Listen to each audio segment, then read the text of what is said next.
नेवासा तहसीलसमोर उपोषण पेटलं. प्रशासन निम्मच 60 ट्रेलर जप्त वाळूवर मौन घरकुल लाभार्थ्यांचा संताप. डवले वस्ती नेवासा बुद्रुक येथे डोले यांच्या घराशेजारी जप्त करण्यात आलेल्या 50 ते 60 ट्रेलर वाळूचा पंचनामा होऊनही प्रशासनाने कोणतीच दखल घेतली नाही. त्यामुळे आज मंगळवार दिनांक 10 फेब्रुवारी 2026 रोजी नेवासा तहसील कार्यालयासमोर रामराज्य ग्रुप महाराष्ट्र राज्याचे कोषाध्यक्ष ज्ञानेश्वर कचरू तोडमल यांनी उपोषण सुरू केले आहे. दिनांक 5 फेब्रुवारी 2026 रोजी सकाळी 11 वाजता सर्कल व तलाठी यांच्या मार्फत वाळूचा पंचनामा करण्यात आला होता. मात्र इतर ठिकाणची जप्त वाळू घरकुल लाभार्थ्यांना देण्यात आली असताना डोले वस्तीतील हा मोठा साठा अजूनही तसाच होऊन आहे. त्यामुळे एका ठिकाणी नियम दुसऱ्या ठिकाणी मोकळीक असा आरोप नागरिकांमधून केला जात आहे. रामराज्य सोशल वेलफेअर फाउंडेशनच्या वतीने तलाठी कार्यालयासह जिल्हाधिकारी, उपजिल्हाधिकारी, तहसीलदार, मंडळाधिकारी यांना निवेदने देऊनही प्रशासनाकडून कोणताही प्रतिसाद मिळालेला नाही. परिणामी आज तहसीलसमोर उपोषण सुरू झाल्याने परिसरात तणावाचे वातावरण निर्माण झाले आहे. उपोषणकर्ते ज्ञानेश्वर तोडमल यांनी सांगितले की घरकुल लाभार्थ्यांसाठी जप्त वाळू तातडीने वितरित करा किंवा तहसील प्रशासनाने ती उचलून घ्या, अन्यथा उपोषण मागे घेतले जाणार नाही. प्रशासनाच्या निष्क्रिय भूमिकेमुळे घरकुल लाभार्थ्यांमध्ये तीव्र संताप व्यक्त होत असून आंदोलन अधिक तीव्र होण्याची शक्यता आहे.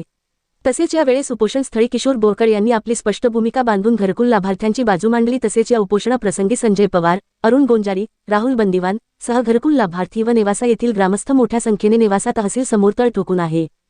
या उपोषणाचे काय दखल घेतली जाते याची सर्व तालुक्यात चर्चा आहे. तसेच संबंधितावर काय कारवाई होईल याविषयी अनेक तर्कवितर्क लावले जात आहे. आता प्रशासन काय भूमिका घेते याच्याकडे सर्वांचे लक्ष लागले आहे.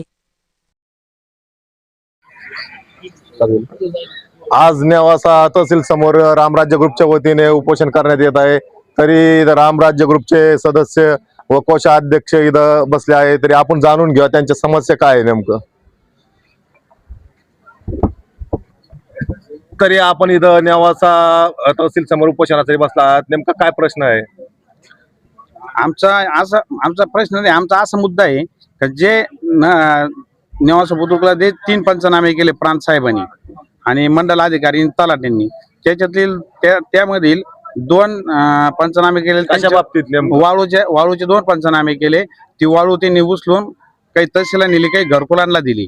त्याचप्रमाणे आबा डवले म्हणून आहे, त्याची जबी एक 70-80 टेलरचा माल पडेल, म्हणजे वाळू पडेल, त्याचा बी पंचनामा केलेला आहे. त्याचा तर 25 बराचसाच केलेला आहे सर्कल आणि मंडळ अधिकाऱ्यांनी. तर मग त्याचा पंचनामा केल्यानंतर तिथं JCB आणि डंपर भरायला गेलं, त्यांनी भरू दिलं नाही. मग त्याला कोणाचा फोन आला वरिष्ठांचा कोणाचा, तर त्यांनी तो स्टॉक तसाच ठेवलेला आहे, अजून तसाच आहे. तो 5 तारखेला 12 वाजता पंचनामा झालेला आहे. तर आमचं एवढं जग म्हणणं आहे का बा, जो इतरांवर जे माल उचलून गुन्हे दाखल केलेत त्याप्रमाणे याचा बी माल उचला, याच्या शेतीवर बोजा चढवा आणि याच्यावर गुन्हा दाखल करा. या संबंधित आपण प्रशासनाशी काही चर्चा केली का? हा, तहसीलदार तर रजेवरचे. तहसीलदार इथं नेवासा 7-10 दिवसापासून नाहीचे. नायक तहसीलदार उचलू म्हणतात. मंडळ अधिकाऱ्यांना फोन लावला, तलाट्याला सकाळी फोन लावले. यांचे काही लागे बांधे असं त्यांच्या संघ, त्याच्यामुळे ते उचलीत नसतील. या संपूर्ण प्रकरणामध्ये काही राजकीय हस्तक्षेप होता असं वाटतं? 100% राजकीय असल्याशिवाय याचा स्टॉक, म्हणजे जिथं बाकीच्यांचा जातो आणि बाकीच्यांचा 2-2, 4-4 डंपर जातो, याच्याकडे 40 डंपर माल पडेल, याचा पंचनामा होतो. गाड्या भरायला जाते, प्रशासन तिथं उभं राहतंय. आता ते भरू देत नाही म्हणतं. भरू देत नाही तर तुमच्याकडे आहे ना सरकारी कामात अडथळा, तुम्ही गुन्हा दाखल करा, ते माल उचलून घ्या. मग एकाला एक वागणूक आणि दुसऱ्याला एक वागणूक अशी काय? शासनाकडे बाबासाहेब आंबेडकरांनी जे घटना लिहिली, जे संविधान आहे, ते सगळ्यात सारखे वागणूक देण्यासाठीच आहे. वाळूच्या बाबतीत हा प्रश्न आहे नेमकं. आणि वाळू ही पूर्ण जिल्ह्यात घरकुलासाठी वितरित करण्याचे पालकमंत्र्यांनी ठरलं होतं. बावनकुळे साहेबांनी सांगितलेलं आहे ना GR मध्ये, द्या म्हणून. मग आमचं तेच म्हणणं आहे, ती गोरगरीब नेवासा बुद्रुकला घरकुल आले, लोक इकत घेऊन राहिले. आम्ही सामाजिक, आमचं रामराज्य ग्रुप आहे, आम्ही ते करतो. आमचं म्हणणं ती वाळू उचला आणि गोरगरीबाला देऊन टाका घरकुलांसाठी. हे उपोषण आपलं कवर चालणार आहे? हे बेमुदत चालणार जोपर्यंत ती वाळू उचलत नाही. आणि जे इतरांवर गुन्हे दाखल झाले त्याच्यावर गुन्हे दाखल करणे, तोपर्यंत हे उपोषण अजिबात हलणार नाही, काही नाही. आपल्या उपोषणाची कोणी दखल घेतली का आतापर्यंत? नाही, आमची उपोषणचे काय, आम्ही अर्ज देऊन सुद्धा त्यांना आम्ही अर्ज दिलाय त्यांना, आम्ही उपोषणाला बसणार आहे. तर आम्ही अर्ज देऊन 10 वेळा त्यांच्याकडे जाऊन आलो, ती उचलू म्हणते. नेमकं त्यांना दबाव कोणाचा आहे आपल्याला सांगता येणार नाही.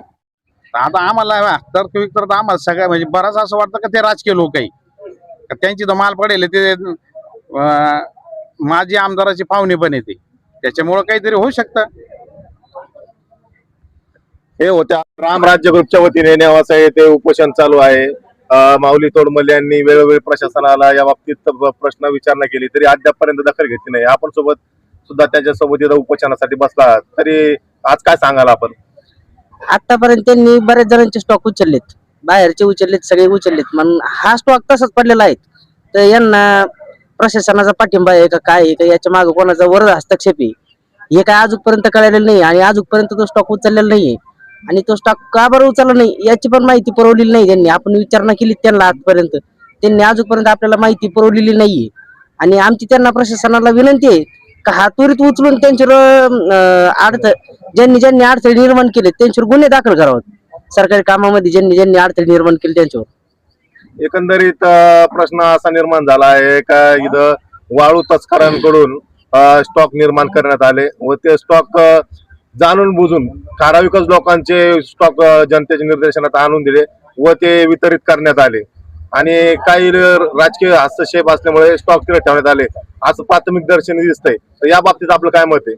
नाही, आता जे गोरगरीब होते त्यांचे तर गेलेच, पण जे आहेत ज्यांना राजकीय लोकांचा कोणाचा पाठिंबा आहे, कोणी आमदार आहे, कोणी काय आहे, कोणाचं कुठं काय आहे ते माहित नाही, पण त्यांना कोणाचा पाठिंबा आहे त्याच्यामुळे त्यांचे ते शिल्लक आहेत ते घरकुलाला देण्यासाठी त्यांनी देऊन टाकावं.